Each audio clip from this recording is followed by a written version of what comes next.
Number 1 channel के number 1 show साजिश में आपका स्वागत है। मैं हूं आपके साथ सपना शुक्ला। साजिश में आज बात इजराइल के उस एक्शन की जिसने हमास को मुंह दिखाने लायक तक नहीं छोड़ाया। गाजा पट्टी से कुछ ऐसी तस्वीरें आ रही हैं जिनको देख पाना इस्माइल हानिया के लिए बहुत मुश्किल है। हमास के जिन आतंकियों ने 7 अक्टूबर को इजराइल को घुटनों पर ला दिया था, वो उन्हीं को आज ऐसी सजा दे रहा है कि पूरी दुनिया कांप रही है। वहीं इजराइल के एयरफोर्स ने अब गाजा पट्टी को नेस्तनाबूद करने के बाद दक्षिण लेबनान पर कॉर्पोरेट बॉम्बिंग शुरू कर दिया। अब हिजबुल्लाह की अगर बात करें तो अगर हिजबुल्लाह इस युद्ध में पूरी तरह नहीं कूदा तो इजराइल लेबनान को भी घुटनों पर लाने में देर नहीं करेगा।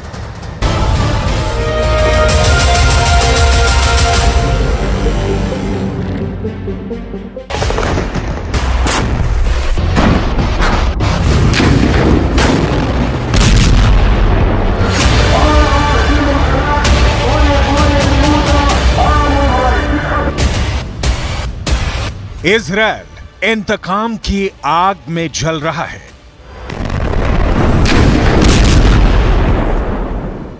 जो दर्द हमास ने 7 अक्टूबर को इजराइल को दिया, अब वही दर्द कई 100 गुना करके इजराइल हमास को दे रहा है।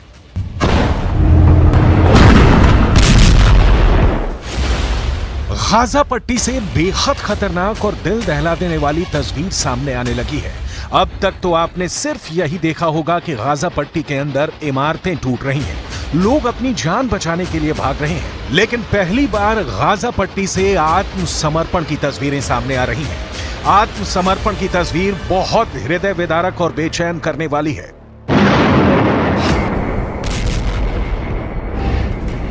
रूस और यूक्रेन में युद्ध इस वक्त भी चल रहा है और पूरी दुनिया ने रूस और यूक्रेन के बीच चल रहे युद्ध में भी आत्मसमर्पण की तस्वीर देखी है। रूस और यूक्रेन के युद्ध में लड़ने वाले फौजी अपने कपड़ों में ही आत्मसमर्पण करते हुए देखे गए हैं, लेकिन इजराइल ने बहुत ही खतरनाक अंदाज में हमास के आतंकवादियों का आत्मसमर्पण करवाया है। दरअसल फिलिस्तीन के तमाम न्यूज वेबसाइट और अखबार इस तरह की खबरें छाप रहे हैं कि हमास के आतंकवादियों को निर्वस्त्र करके यानी बिना कपड़ों के आत्मसमर्पण करवाया जा रहा है। एक वीडियो भी पूरी दुनिया में वायरल हो रहा है। वीडियो में दिख रहा है कि हमास के आतंकवादी सैकड़ों की संख्या में बिना कपड़ों के खड़े हैं और एक शख्स जिसके शरीर पर कपड़े नहीं हैं, वो अपने हथियारों को हथियारों के ढेर पर फेंक रहा है, यानी आत्मसमर्पण कर रहा है। गाजा पट्टी से आ रही इन तस्वीरों ने पूरी दुनिया को चौंका दिया है। गाजा पट्टी की हालत लगातार बिगड़ती जा रही है। उसकी वजह बिल्कुल साफ है। दरअसल अब गाजा पट्टी के लोगों को मदद नहीं मिल पा रही है। युद्ध की वजह से किसी और भी व्यवस्था को कायम करना एक चुनौती बन गया है। फिलिस्तीन के कई अखबारों का दावा है कि गाजा पट्टी के 97% घरों में राशन नहीं है। 90% लोग अब खाने के लिए दुनिया पर निर्भर हो चुके हैं। हालात बहुत ज्यादा खराब हो चुके हैं और अब तक जानकारी के मुताबिक करीब 18,000 लोग इस जंग में मारे जा चुके हैं। लेकिन अब इजराइल की आर्मी ने एक और नया आंकड़ा पेश किया है। इजराइल की आर्मी ने दावा किया है कि इजराइल की सेना ने अब तक 7,000 आतंकवादियों को मार गिराया है।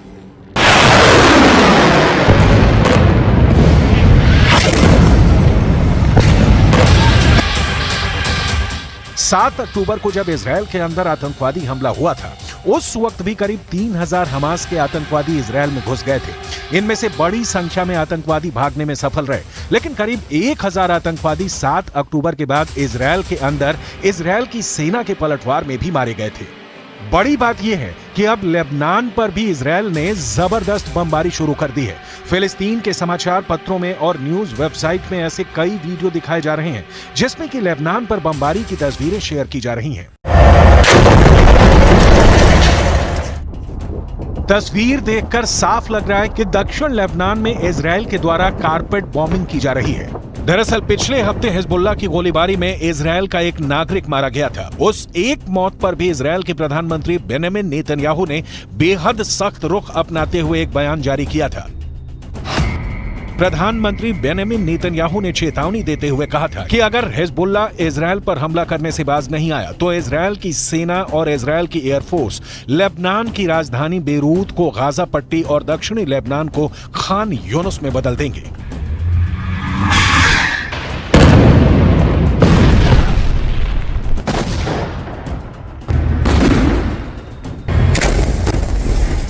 इस धमकी के बाद अब दक्षिणी लेबनान में भी कारपेट बॉम्बिंग शुरू हो चुकी है, जो इस बात का संकेत है कि युद्ध लगातार भड़कता जा रहा है। युद्ध के हालातों में अस्पताल चलाने का अनुभव रखने वाले एक ब्रिटिश मूल के डॉक्टर ने यह कहा है कि गाजा पट्टी में हालात इराक युद्ध से भी ज्यादा बदतर नजर आ रहे हैं। उन्होंने इसकी तुलना एक सुनामी से की है। Even the wars in Iraq and Syria and Yemen that I've been involved in, this is the difference between this one and those ones is the difference between a flood and a tsunami. The size, the intensity, the ferocity, the fact that the destruction of the health sector was central to the war effort. Every aspect of this war was just magnified. दूसरी तरफ अब Israel और Hamas की जंग तीसरे महीने में प्रवेश कर चुकी है और इस तीसरे महीने में भी इजरायल फिलिस्तीन के लोगों को राहत देने के लिए जरा भी तैयार नहीं है। पहले इजरायल ने उत्तर गाजा के पूरे इलाके पर जबरदस्त बमबारी की है और अब इजरायल दक्षिणी गाजा में भी रफा क्रॉसिंग और खान यूनुस पर भयंकर बमबारी कर रहा है।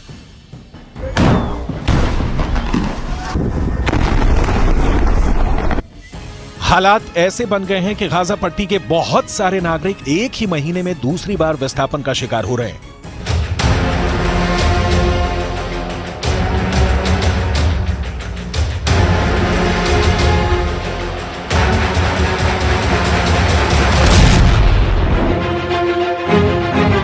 लेकिन इससे भी ज्यादा खतरनाक कहानियां गाजा पट्टी के वो लोग सुन रहे हैं जो इजरायल की आर्मी की हिरासत में रहे।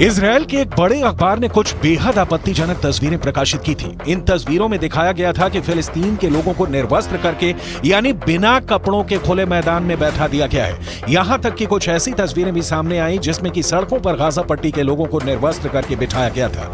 अब इजरायल का दावा है कि ये लोग हमास के आतंकवादी हैं, जबकि फिलिस्तीन के अखबार दावा कर रहे हैं कि ये लोग आम नागरिक हैं।